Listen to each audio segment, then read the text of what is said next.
Hi all, welcome back to my channel.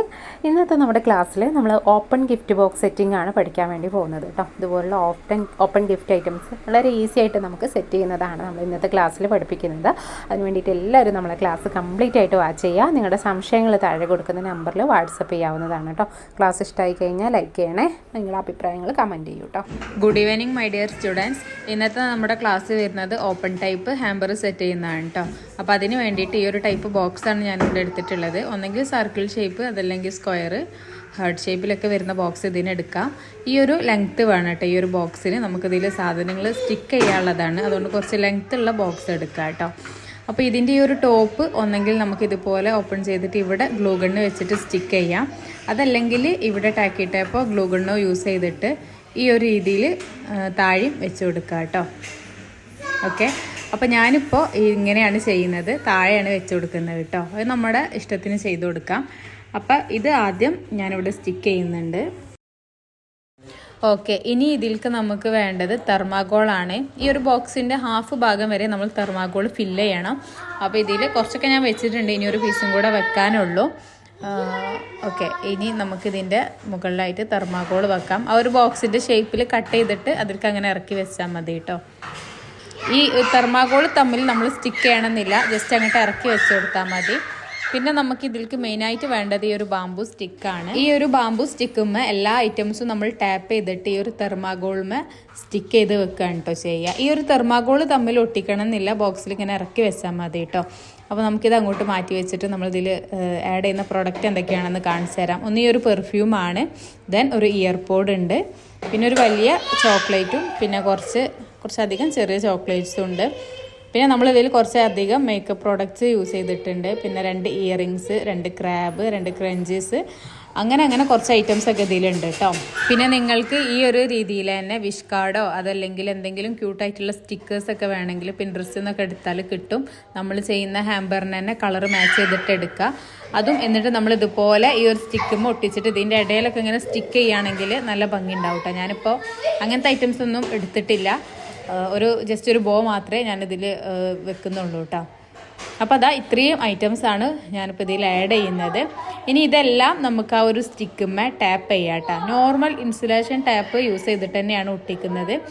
ഒന്നും കൂടെ സെക്യൂറായി നിൽക്കാൻ ഒരു 2-3 പ്രാവശ്യം ടാപ്പ് ഒട്ടിച്ചാൽ മതി കേട്ടോ. അത് ചോക്ലേറ്റിലൊക്കെ ഒട്ടിക്കുമ്പോൾ ഒന്ന് മതി, കുറച്ച് വലിയ ഐറ്റംസിലൊക്കെ ഒട്ടിക്കുന്ന ടൈമിൽ ഒരു 2-3 ഒട്ടിക്കുക കേട്ടോ. അപ്പോൾ അതാ ആദ്യം ഞാൻ ഇയർപോഡുമേലാണ് സ്റ്റിക്ക് ചെയ്യുന്നത്. അപ്പോൾ ഇയർപോഡ് കുറച്ച് ബാക്കിലേക്കാണ് ഞാൻ വെക്കാൻ ഉദ്ദേശിക്കുന്നത്. അപ്പോൾ ഇങ്ങനെ കുറച്ച് വീതിയുള്ള ഐറ്റംസൊക്കെ ആകുമ്പോൾ 2-3 സ്റ്റിക്ക് എടുക്കേണ്ടി വരും കേട്ടോ. ഞാനിപ്പോൾ ഈ ഒരു ഇയർപോഡുമേ 2 സ്റ്റിക്കാണ് യൂസ് ചെയ്തിട്ടുള്ളത്. ഒരു സ്റ്റിക്കുമേ വെച്ചാൽ അത് മര്യാദക്ക് നിൽക്കില്ല, അതിങ്ങനെ അങ്ങോട്ടും ഇങ്ങോട്ടും ഇളകിയിരിക്കും. അതുകൊണ്ട് തന്നെ 2 സ്റ്റിക്ക് ഞാനിവിടെ യൂസ് ചെയ്യുന്നുണ്ട്. അപ്പോൾ അതാ ഈ ഒരു രീതിയിൽ തന്നെ ഞാൻ ബാക്കിയുള്ള എല്ലാ ഐറ്റംസിനും ടാപ്പ് ഒട്ടിക്കുന്നുണ്ട് കേട്ടോ. പിന്നെ അതുപോലെ നമ്മളിപ്പോൾ ഇവിടെ എടുത്തിട്ടുള്ള സ്റ്റിക്ക് നിങ്ങൾക്കറിയാം, അത്യാവശ്യം ലെങ്ത്ത് ഉള്ള സ്റ്റിക്കാണ്. അപ്പോൾ നമ്മൾ ഫ്രണ്ടിക്കൊക്കെ വെക്കുന്ന ടൈമിൽ നമുക്ക് ഇത്രയും ലെങ്ത്ത് ആവശ്യം ഉണ്ടാവില്ല. അങ്ങനെ വരുമ്പോൾ ആ സ്റ്റിക്കിൻ്റെ താഴെ ഭാഗം നിങ്ങൾ ജസ്റ്റ് ഒന്ന് കയ്യേറ്റ് തന്നെ മുറിച്ചെടുക്കുക കേട്ടോ. അതിന് ബാക്കിക്ക് വെക്കുന്ന ടൈമിലും ലെങ്ത്ത് കൂടിയെന്ന് തോന്നുകയാണെങ്കിൽ ആ ഒരു രീതിയിൽ തന്നെ കട്ട് ചെയ്തെടുക്കുക കേട്ടോ. അപ്പോൾ ഞാനിപ്പോൾ ഇവിടെ എല്ലാ ഐറ്റംസും ഈ ഒരു രീതിയിൽ ഇൻസുലേഷൻ ടാപ്പ് ഒട്ടിച്ചിട്ട് ലാസ്റ്റാണ് ഈ ഒരു തെർമാക്കോളിൽ സ്റ്റിക്ക് ചെയ്യുന്നത് കേട്ടോ. അപ്പോൾ നമുക്ക് ഇത് ടോട്ടലായിട്ട് ഈ രീതിയിൽ ഒട്ടിക്കാം.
അപ്പോൾ ഇതാ ഇപ്പം നമ്മളെല്ലാം ടാപ്പ് വെച്ചിട്ട് ഒട്ടിച്ചിട്ടുണ്ട്. ഇനി നമുക്ക് ഈ ഒരു ബോക്സ് എടുത്തിട്ട് ഇതിൽ ഓരോന്നായിട്ട് അറേഞ്ച് ചെയ്യാം കേട്ടോ. ഞാൻ ഈ ഒരു പെർഫ്യൂം ഹൈലൈറ്റ് ചെയ്തിട്ടാണ് വെക്കുന്നത്. പെർഫ്യൂം ഫ്രണ്ടിലേക്കായിട്ടാണ് വെക്കുന്നത്. ഇതിൻ്റെ താഴെ ഗ്ലൂ ഗൺ യൂസ് ചെയ്തിട്ടാണ് കേട്ടോ ഞാനിത് സ്റ്റിക്ക് ചെയ്യുന്നത്. അപ്പോൾ ഇനി ഇത് ഓരോന്നായിട്ട് നമുക്ക് അറേഞ്ച് ചെയ്യാം കേട്ടോ. ഈ ഒരു സ്റ്റിക്ക് ഡയറക്റ്റ് തെർമാക്കോൾക്ക് സ്റ്റിക്ക് ചെയ്യാണ് ചെയ്യുന്നത്. അതൊക്കെ നമ്മുടെ ഇഷ്ടത്തിനനുസരിച്ചിട്ട് നമുക്ക് അറേഞ്ച് ചെയ്യാം കേട്ടോ. ഏതാണോ നിങ്ങൾ ഹൈലൈറ്റ് ചെയ്യാൻ ഉദ്ദേശിക്കുന്നത് അത് കുറച്ച് ഫ്രണ്ടിലേക്ക് വെച്ചിട്ട് ബാക്കിയൊക്കെ കുറച്ച് ബാക്കിലേക്ക് വെക്കാം കേട്ടോ. അപ്പോൾ നമുക്ക് ഇത് ഓരോന്നായിട്ട് അറേഞ്ച് ചെയ്യാം.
അപ്പോൾ ഇങ്ങനെയാണ് കേട്ടോ നമ്മുടെ വർക്കിൻ്റെ ഫൈനൽ വരുന്നത്. ഈ ഒരു രീതിയിലാണ് വരിക. മെയിനായിട്ട് ഈ ഒരു ബോക്സ് ഫില്ലാവണം, എന്നാലേ കാണാൻ ഭംഗി ഉണ്ടാവുള്ളൂ. അപ്പോൾ നിങ്ങളിങ്ങനെ ഒരുപാട് ഗിഫ്റ്റ് ഐറ്റംസ് ഒക്കെ ഉള്ള ഓർഡേഴ്സ് കിട്ടുന്ന ടൈമിൽ ഈ ഒരു രീതിയിൽ ചെയ്യുക, കാണാൻ നല്ല ഭംഗിയായിരിക്കും. അതുപോലെ പിൻട്രസ്റ്റിൽ നിന്ന് ആ ഒരു കളർ തീമിലുള്ള കുറച്ച് സ്റ്റിക്കേഴ്സും കൂടെ ആഡ് ചെയ്തിട്ട് ഇതിൽ സ്റ്റിക്ക് ചെയ്യുകയാണെങ്കിൽ കാണാൻ നല്ല ഭംഗി ഉണ്ടാവും. പിന്നെ അതുപോലെ ബർത്ത്ഡേൻ്റെ ആനിവേഴ്സറിൻ്റെ ഒക്കെ കട്ടൗട്ട് സൈഡിൽ ഒട്ടിച്ച് കഴിഞ്ഞാലും നല്ല ഭംഗി ഉണ്ടാവും കേട്ടോ. അപ്പോൾ ഞാൻ മുന്നേ ചെയ്തിട്ടുള്ളൊരു വർക്കും കൂടെ ഇതിൽ നിങ്ങൾക്ക് കാണിക്കുന്നുണ്ട്. അതിൽ ആക്രിലിക് കട്ടൗട്ടും അതുപോലെ കുറച്ച് സ്റ്റിക്കേഴ്സൊക്കെ ആഡ് ചെയ്തിട്ടുണ്ടായിരുന്നു. അപ്പോൾ ഇത്രയൊക്കെയുള്ളൂ ഇന്നത്തെ ക്ലാസ്. എന്തെങ്കിലും ഡൗട്ടോ കാര്യങ്ങളോ ഉണ്ടെങ്കിൽ ചോദിക്കുക കേട്ടോ. അപ്പോൾ ഓക്കെ, താങ്ക് യു ഓൾ.